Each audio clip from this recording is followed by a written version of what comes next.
Hi, எல்லாருக்கும் வணக்கம். உண்மையிலேயே ஒருத்தங்கள விரும்பி அவங்க கூட ரொம்ப நாள் வருஷக்கணக்கா டைம் ஸ்பெண்ட் பண்ணியிருக்கேன். ஆனா இப்போ என்ன வேணான்னு சொல்றாங்க. ஆனா எனக்கு அவங்க திரும்பவும் வேணும்னு தோணுது. இப்படி இருக்கும் பட்சத்தில நான் எப்படி அவங்கள அட்ராக்ட் பண்றதுன்னு நீங்க நினைக்கிறீங்க அப்படின்னா, உங்களுக்கான வீடியோ தான் இது. ஸோ முழுமையா இந்த வீடியோவ பாருங்க. சரியா? ஸோ பொதுவா நெறைய ஈர்ப்பு விதியில நெறைய மெத்தடு, டெக்னிக்கு, பிராக்டிஸ் இது எல்லாமே இருக்கு. அது எல்லாம் செய்யறதுக்கு குறிப்பிட்ட டைமும் இருக்கு. எப்ப பண்ணணும்? எப்ப பண்ணக்கூடாது? எப்படி பண்ணணும்? இந்த மாதிரி. சரியா? பொதுவா எல்லாருமே ஒரு விஷயத்த ஃபாலோ பண்ணுவாங்க. ஆழ் மனசு ஓப்பனா இருக்கும்போது. அதே மாரி தான் இந்த விஷயத்தையும், இந்த மெத்தடு, இந்த பிராக்டிஸையும் ஆழ் மனசு ஓப்பனா இருக்கும்போது பண்ணணும். ஆனா, நம்ம ஆழ் மனசு ஓப்பனா இருக்கிற வரைக்கும் இந்த மெத்தட் பண்ணாம காத்துட்டு இருக்க முடியுமா? அப்படின்னா முடியாது. அதுக்கு ஒரு ட்ரிக்ஸ் இருக்கு. ஆழ் மனசு எப்பலாம் ஓப்பன் ஆகும் அப்படின்னு நான் சொல்லிடுறேன். சரியா? ஆழ் மனசு எப்பலாம் ஓப்பன் ஆகிருக்கும் அப்படின்னா, நீங்க சந்தோஷமா இருக்கும்போது. அளவு கடந்த சந்தோஷம், அளவு கடந்த துக்கம், கவலை, சோகம், வருத்தம், அழுகை, உங்கள யாராவது பாராட்டும்போது, சந்தோஷமா சிரிச்சு மனசு விட்டு சிரிக்கும்போது, சரியா? ரொம்ப மனசு லேசா இருக்கும்போது, நம்மள யாராவது பாராட்டும்போது, தண்ணி குடிக்கும்போது, குளிக்கும்போது, சாப்பிடும்போது. ஸோ இந்த மாரியான உணர்வுகள் இருக்கும்போது, அதாவது இந்த மாரியான விஷயங்கள் இருக்கும்போது, உங்களோட ஆழ் மனசு ஓப்பனா இருக்கும்.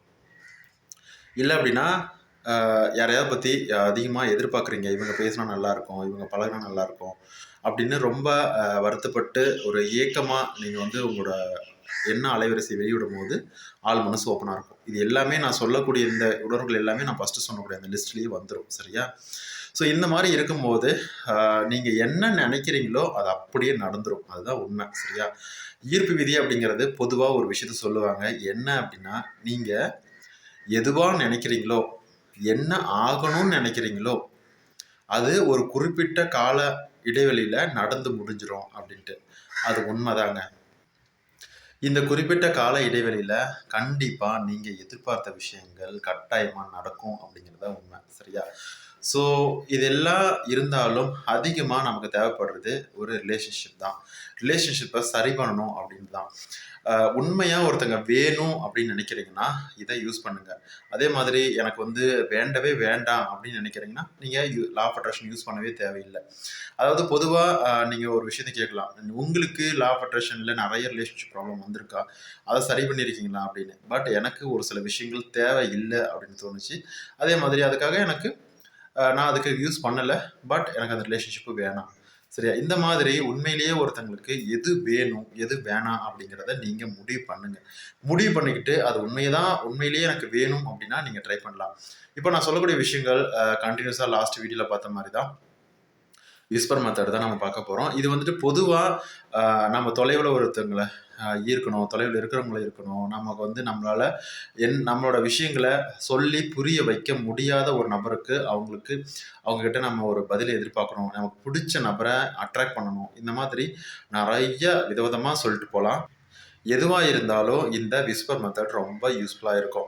இது முழுக்க முழுக்க கற்பனையிலேயே பண்ணக்கூடியது அப்படிங்கிறதுனால நீங்கள் பண்ணுறது யாருக்குமே தெரியாது. சரியா? நீங்கள் வெளிப்படையாக ஏதாவது செஞ்சு இப்போ நீங்கள் ஒரு லவ் பண்ணுறீங்க, அது சக்ஸஸ் ஆகிறதுக்கு, அதாவது கன்ஃபார்ம் ஆகிறதுக்கு முன்னாடியே எனக்கு வீட்டில் தெரிஞ்சது அப்படின்னா ப்ராப்ளம் ஆகுது, இல்லை என் ஃப்ரெண்ட்ஸுக்கு தெரிஞ்சால் என்னை கிண்டல் பண்ணுவாங்க, இந்த மாதிரி நீங்கள் இருக்கிறீங்க அப்படின்னா இது யாருக்குமே தெரிய போகிறதில்ல. உங்களை தவிர, அந்த பர்சனுக்கு தவிர யாருக்கும் தெரியாது. சரியா? இதை நீங்கள் பண்ணுனீங்க அப்படின்னா முழுக்க முழுக்க ஒரு என்ன சொல்கிறது, சக்ஸஸ்ஃபுல்லான ஒரு மெத்தடில் தான் நீங்கள் ஃபாலோ பண்ணுவீங்க. முழுக்க முழுக்க எப்போல்லாம் நீங்கள் ஃப்ரீயாக இருக்கீங்களோ அப்போல்லாம் பண்ணலாம். சரியா? பொதுவாக நீங்கள் எப்போ அமைதியாக இருக்கீங்களோ அந்த டைமில் இந்த மெத்தட் பண்ணீங்க அப்படின்னா ரொம்ப யூஸ்ஃபுல்லாக இருக்கும். இந்த விஸ்பர் மெத்தடு அப்படிங்கிறது நம்மளோட எதிர்பார்க்கக்கூடிய ஒரு நபர்கிட்ட இருந்து ஒரு மனமாற்றம் இருக்கணும், இல்லைன்னா நம்மளை புரிஞ்சுக்கணும். இந்த மாதிரி விதவிதமாக உங்களுக்கு என்னென்னலாம் அவங்ககிட்ட இருந்து எதிர்பார்க்குறீங்களோ அது எல்லாத்தையுமே இது மூலமாக செய்ய முடியும். பொதுவாக இந்த விஸ்பர் மெத்தடு யாரெல்லாம் அதிகம் பேர் யூஸ் பண்ணுவாங்க அப்படின்னு சொல்லிடுறேன். அதாவது நீங்கள் பக்கத்தில் இருந்தும் அவங்கக்கிட்ட பேச முடியாத ஒரு சூழ்நிலையில் இருக்கீங்க, இல்லை சண்டை போட்டு பிரிஞ்சிட்டீங்க, இல்லைன்னா நான் என்ன சொன்னாலும் அவங்க கேட்குற மனநிலைமையில இல்லை. இல்லைன்னா என்னை விட்டுட்டு அடுத்தவங்கள லவ் பண்ணுறாங்க, வேற ஒருத்தங்க கூட போயிட்டு இருக்காங்க, என்கிட்ட வந்து பழைய மாதிரி பேசுறது இல்லை. இந்த மாதிரி பலவிதமான விஷயங்களுக்காக சரி பண்றதுக்காக நீங்க யூஸ் பண்ணலாம். சரியா? ஈர்ப்பு விதியில நம்ம வந்து எல்லாமே சாத்தியம் தான். ஆனா, அதுக்கான ஒரு டைம் பீரியட் கொஞ்சம் கால இடைவெளி அப்படிங்கிறது ஒண்ணு இருக்கு. அதாவது இப்ப நீங்க ஒரு விதையே போடுறீங்க அப்படின்னா, அது உடனே முளைச்சு வந்து அதுக்கான காய், விதை, பழம் இந்த மாரி குடுக்கணும்னு நம்ம எதிர்பார்க்க முடியாதுல்ல. அது வந்து இயற்கையின் நியதி. அந்த மாரி தான் இதுவும். ஸோ, ஆ எதுவுமே ஒரு விஷயம் நடந்து சக்சஸ் ஆகணும் அப்படின்னா, கொஞ்சம் கால இடைவெளி எடுத்துக்கும். சரியா? நீங்க ஒரு பொண்ணே பார்க்க போறீங்க, ஒரு மாப்பிள்ளை பார்க்க போறீங்க, அந்த மேரேஜ் நடக்கணும் அப்படிங்கிறது நினைக்கிறீங்க அப்படின்னா, நெறைய பேர் சம்மதம் சொல்லணும். ஃபர்ஸ்ட்டு அ உங்களுக்கு பொண்ணுக்கு, மாப்பிள்ளைக்கு பிடிக்கணும். அதுக்கப்புறம் உங்கள பேரண்ட்ஸ்க்கு பிடிக்கணும். அங்க சுத்தி இருக்கிறவங்களுக்கு பிடிக்கணும். அப்புறம் உங்க வீட்டுக்கும், அவங்க வீட்டுக்கும் செட் ஆகணும். இது ஓகேவா? இது வந்து அதாவது காலம் மட்டும் இது வந்து கரெக்ட்டா இருக்குமா? லைஃப் லாங் வந்து இது கரெக்ட்டா இருக்குமா? அப்படின்னு நெறைய யோசிப்பாங்க.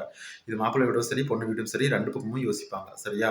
அதுக்கப்புறமா சம்மதம் சொல்லுவாங்க. அதுக்கப்புறம் மாப்பிள்ளை வீடு, பொண்ணு வீடு பார்ப்பாங்க. அதுக்கப்புறம் நெறைய ஃபார்மாலிட்டீஸ் இருக்கு. யோசனை கேட்பாங்க, விசாரிப்பாங்க. இதையெல்லாம் தாண்டி வரணும். இதெல்லாம் தாண்டி வந்தா தான் அந்த மேரேஜ் வந்துட்டு மணவரைக்கும் வரைக்குமே போகும். சரியா? அந்த தாலி ஏறுது, அந்த மேரேஜ் முடியிற வரைக்கும் நெறைய ப்ராசஸ் இருக்கு. இதுக்கெல்லாம் வந்து நெறைய டைம் எடுக்கும். சரியா? நெறைய யோசிப்பாங்க. நெறைய வந்துட்டு அதாவது சொல்லக்கூடிய அந்த சக்சஸ் அவங்களுக்கு ஓகே அப்படின்னு சொல்றதுக்கு நெறைய வந்துட்டு ப்ராசஸ் இருக்கு. டைம் எடுக்கும். அந்த மாரி தான். நம்ம ஒரு விஷயம் பண்ணணும் அப்படின்னா, அதுக்கான பொறுமை ரொம்பவே முக்கியம். சரியா? உடனே நான் பண்ணிட்டேன். நாளைக்கே நடந்துரணும். நாளை நடந்துரணும். அ 5 நாள்ல நடந்துரணும். 1 வாரத்துல நடக்கணும். அப்படின்னு ஒரு விஷயத்த வந்து ப்ரெஷர் போட்டீங்க அப்படின்னா, ஃபாஸ்ட் பண்ணி ப்ரெஷர் போடுறீங்க அப்படின்னா, கண்டிப்பா அதுக்கு வாய்ப்பே இல்ல. நீங்க உண்மையிலேயே வந்துட்டு ரொம்ப அளவுக்கு அதிகமான தாக்கத்த குடுக்குறீங்க அப்படின்னா, கண்டிப்பா அதுக்கு வாய்ப்பு இருக்கு. எப்பவுமே அந்த அளவுக்கு தாக்கத்த குடுக்கக்கூடாது. அதாவது எப்படின்னா, அ ஒரு மன ரீதியா நீங்க வந்துட்டு உண்மையிலேயே மன அமைதியா அ இருந்து அந்த விஷயத்த அட்ராக்ட் பண்ணணும்னு நெனைக்கிறீங்கன்னா, அது மிகப்பெரிய ஒரு தாக்கத்த குடுக்கும். சக்சஸ நோக்கி. அதே வந்துட்டு நீங்க பிரஷர் போட்டு நான் பண்ணணும்னு சொல்லி நீங்க பண்ணிட்டு செஞ்சு முடிக்கணும். நாளே நாள்ல பேசி ஆகணும் அப்படின்னு நெனைக்கிறீங்க அப்படின்னா, அதுக்கு பேர் வந்து அ கரெக்ட்டான வழி கிடையாது. அதுக்கு பேர் வந்து பிரஷர் போடுறது. உங்க மைண்ட நீங்க பிரஷர் போடுறீங்க. உங்க மைண்ட நீங்க பிரஷர் போட்டீங்கன்னா, கண்டிப்பா எதுவுமே நடக்காது. ரிலாக்ஸ்டா இருந்தா மட்டும் தான் எதுவுமே நடக்கும். அது நடக்கிறதுக்கான ஒரு வழிய இந்த பிரபஞ்சம், கடவுள் வந்து உருவாக்குவாங்க. அதுக்கான டைம் குடுங்க. சரியா? ஓகே. இந்த விஸ்பர் மெத்தட் அப்படிங்கிறது நீங்க தொலைவுல இருக்கீங்க அப்படின்னா, அவங்க எங்க இருந்தாலும், எந்த இடத்துல இருந்தாலும், நீங்க அவங்க கிட்ட உங்களுக்கு என்ன வேணுமோ, என்ன மனமாற்றம் வேணும்னு ஆசைப்படுறீங்களோ, இல்ல உங்கள நீங்க புரிஞ்சுக்கணும்னு சொல்லணும்னு நினைக்கிறீங்களோ, அந்த விஷயத்த நீங்க வந்துட்டு அவங்க கிட்ட ஒரு காதுல சொல்ற மாதிரி கற்பனை பண்ணிக்கோங்க. நீங்க நைட்ல பண்றீங்க அப்படின்னா, நீங்க வந்து படுத்துட்டு பண்ணலாம். இல்ல உட்காந்துட்டு பண்ணுங்க. எதுனாலும் பண்ணலாம். ஆனா நீங்க இப்போ சப்போஸ் நீங்க வந்து நைட்ல பண்றீங்க அப்படின்னா, கண்ண மூடி பண்றது பெஸ்ட்டு. ஆனா தூங்கிராம இருக்கிறது நல்லது. சரியா? நீங்க வந்துட்டு ஒரு கண்ண மூடி அவங்க காதுல அவங்க சிரிச்ச முகத்தோட இருக்காங்க. நீங்க அவங்க காதுல உங்களுக்கு என்ன விஷயம் வேணுமோ, அதாவது எக்ஸாம்பிளுக்கு uh call me, call me, call me. நீங்க எனக்கு கால் பண்ணு. நீ எனக்கு கால் பண்ணு. உன்கிட்ட ரொம்ப சந்தோஷமா நான் பேசணும்னு ஆசைப்படுறேன். நீ எனக்கு மெசேஜ் பண்ணு. Message me, message me, message me. இந்த மாதிரி சொல்லலாம். இந்த மாரி சொல்லும்போது, நான் ரொம்ப ஹேப்பியாவும் இருக்கேன். இந்த ரிலேஷன்ஷிப்பு சீக்கிரமா ஒண்ணு சேர்ந்துரும். நீ என்கிட்ட பேசுவன்னு நம்புறேன். இந்த வார்த்தையும் சேர்த்து சொல்லுங்க. கண்டிப்பா இந்த மெத்தடு சக்சஸ குடுக்கும். நெறைய யூஸ் பண்ணி பார்த்துருக்காங்க. நெறைய சக்சஸ் ரேட் இருக்கு. சரியா? ஸோ இத வந்து டெஸ்ட் பண்ணியும் நம்ம பார்த்தாச்சு. கண்டிப்பா நீங்க வந்துட்டு இது நடக்கும். நீங்க ட்ரை பண்ணுங்க. ஸோ முழுமையா இந்த வீடியோ பார்த்ததுக்கு ரொம்ப நன்றி. இந்த வீடியோ பிடிச்சிருந்தது அப்படின்னா லைக் பண்ணுங்க, ஷேர் பண்ணுங்க. என்னோட வாட்ஸ்அப் நம்பர் டிஸ்கிரிப்ஷன்ல இருக்கு. உங்களுக்கு சக்சஸ் ஸ்டோரீஸ் ஏதாவது இருந்தது அப்படின்னா, நீங்க அந்த வாட்ஸ்அப் நம்பருக்கு சென்ட் பண்ணலாம். ரொம்ப நன்றி. வணக்கம்.